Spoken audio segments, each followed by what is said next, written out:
Hi students, welcome to Kitchen Table Scholastics, where you learn at home and I teach from home. So today we're going to read a story called Storm Riders, and it's about a storm, and the three main characters get caught into some trouble. The three main characters are Juan, Luisa, who are cousins, and Pedro, who's the father of Luisa. And there are two horses, one named Sadie and the other is named Shadow. The setting is the country. That's why I need my raincoat, because it's about a storm.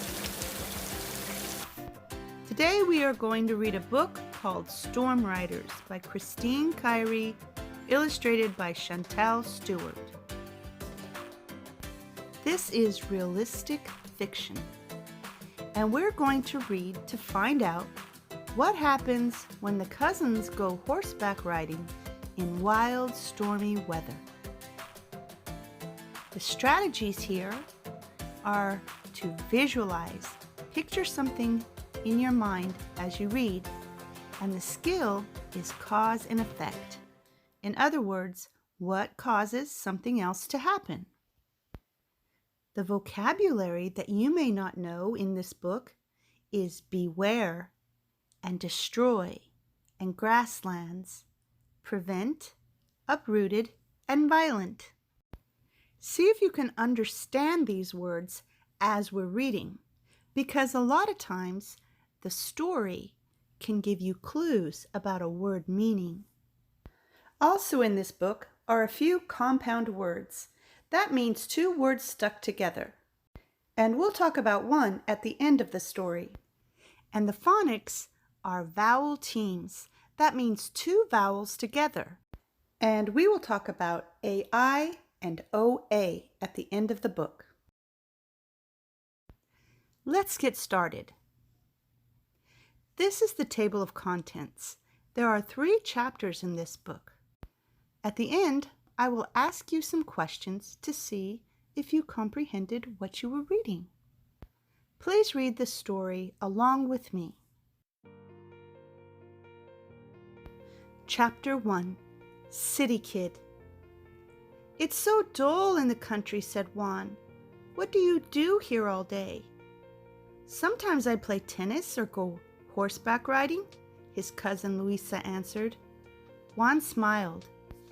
Can we go horseback riding, Uncle Pedro? He asked Luisa's dad. Not by yourselves, Pedro said. Please, Juan begged. If you prevent us from going, we'll be bored and bother you. Pedro laughed. Okay, City Kid, we'll have to get saddles on the horses first.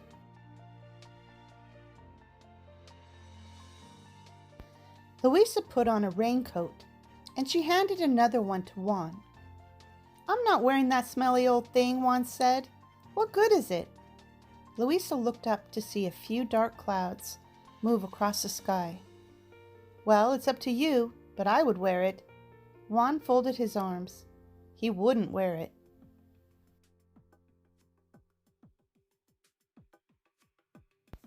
I think you should ride Sadie, Luisa suggested. She's nice and gentle. Juan looked at the horse curiously, and he shook his head. You mean she's slow? He said. He walked over to a shiny black stallion. I want to ride this one, he said. Beware, City Kid, Pedro warned as he entered the stable. Shadow is a beautiful horse, but he gets upset easily. I can handle him, Uncle Pedro, Juan said.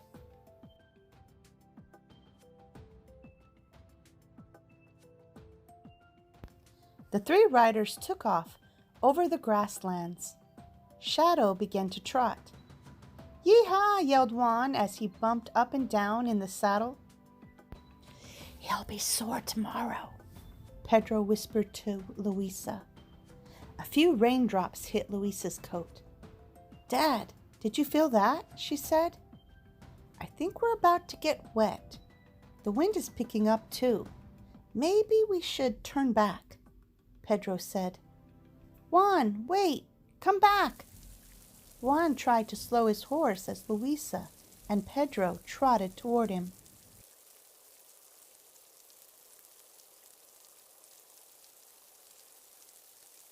Chapter 2. The Storm. The wind began to howl. Long blades of grass swished and swayed. They watched as a small bush broke free of its roots, flew through the air, and landed on the dirt. "This is wild," Juan said. "The wind just uprooted that bush." Pedro turned his horse toward home. "Everyone, home, now," he yelled.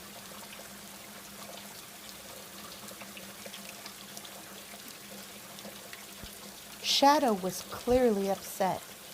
Juan watched as a bolt of lightning split the sky in two. The sky grew dark. Louisa rubbed Sadie's neck to calm her, and then she looked at Juan and Shadow. Louisa could see the whites of Shadow's eyes, which were wide with fear. They heard a noise that sounded like the stomach rumble of a hungry giant. Violent thunder cracked around them repeatedly. Shadow jumped backward. His strong black legs shook. Juan leaned forward in the saddle. "Okay, let's go back," Juan screamed into the wind.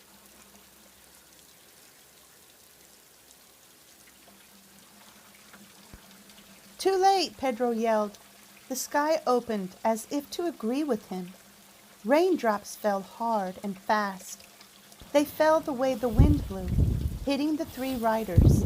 Juan's t-shirt was soaking wet. "Let's ride to those huts," Pedro shouted. "Are you okay, Juan?" Juan mumbled, while trying to turn Shadow toward the huts. "It's just that Shadow is very upset. Do you think there will be more rain?"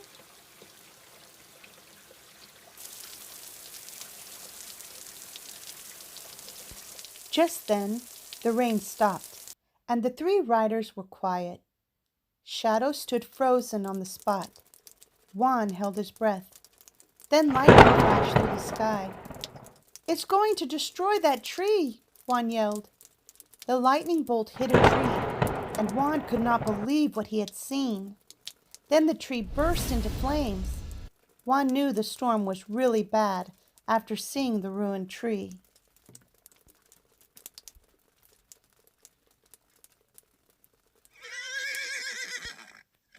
Shadow kicked up his front legs, causing Juan to lose his grip on the reins.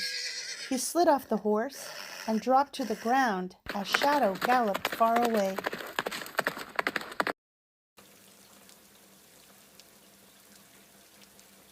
Louisa leaped off Sadie and put her hand on Juan. "How are you?" she asked. "Wet," Juan said, picking himself up. Louisa took off her coat and wrapped it around him. "Wow, did you see that?" he whispered, as they watched heavy rain poured down onto the tree and put out the fire. "Jump on Sadie with me," Louisa yelled. "What about Shadow?" Juan asked, hopping onto Sadie. Louisa was too busy to answer.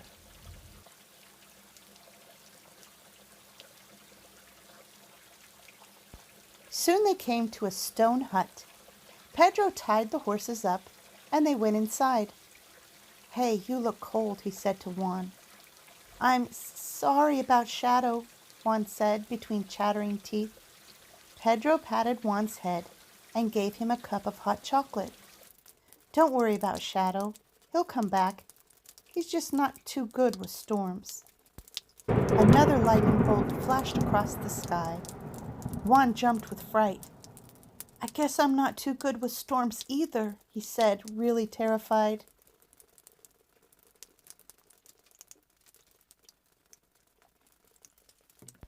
"Don't worry. The storm is moving away from us now," Louisa said. "How do you know that?" Juan asked. "Watch the lightning, and then count until you hear the thunder. For every third number, the storm is 1 mile away." Juan counted aloud. 5, 6, 7, 8, 9. Thunder rumbled. This time the sound was softer and less angry.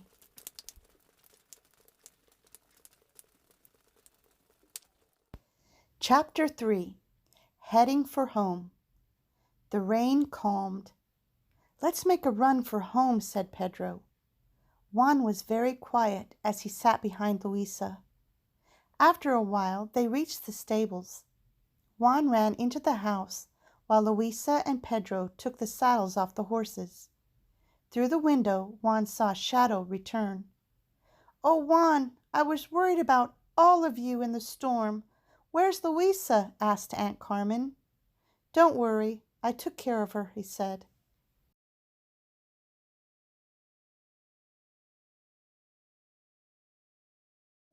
Juan was lying on the couch when his uncle and cousin came into the room. They listened to the pitter-patter of the rain. "Riding in that storm was kind of fun," Juan said to Luisa. "I really don't know why you think it's boring in the country." Wasn't it Juan who said it was dull in the country? Not Luisa. Let's turn back to page 3 for just a moment. In this part of the story, Juan refused to wear a raincoat. The word raincoat is a compound word. It's two words stuck together, rain and coat. It also has two vowel teams. That means there are two vowels together, like in A and I, and O and A. When two vowels go walking, the first one does the talking. In the word rain, you hear the A, rain.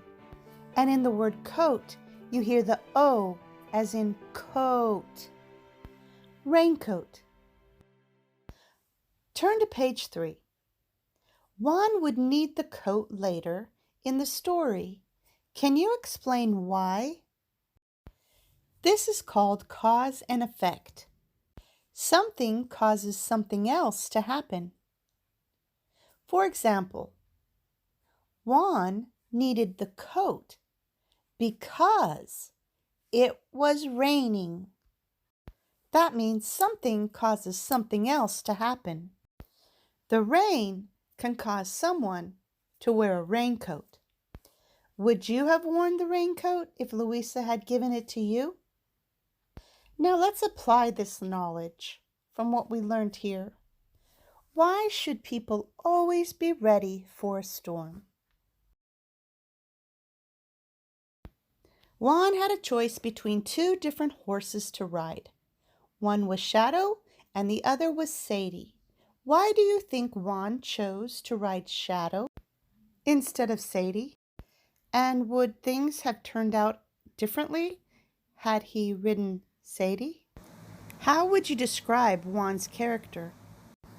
Do you think Juan learned a lesson? At the end of the story, Juan told Aunt Carmen that he took care of Luisa. Is that true, or was it the other way around? You've been an excellent listener. Now it's time for an activity. In a journal or on a piece of paper, I want you to pretend you are Juan and write a letter to a friend who lives in the city and tell him or her about your horseback ride. How honest do you think Juan would be writing a letter to a friend? You decide. The next activity is to make a list. What is good and bad about living in the country? What about living in a town or a city? List your ideas on a chart like the one below. Well, I hope you enjoyed the book. Have fun writing. Bye.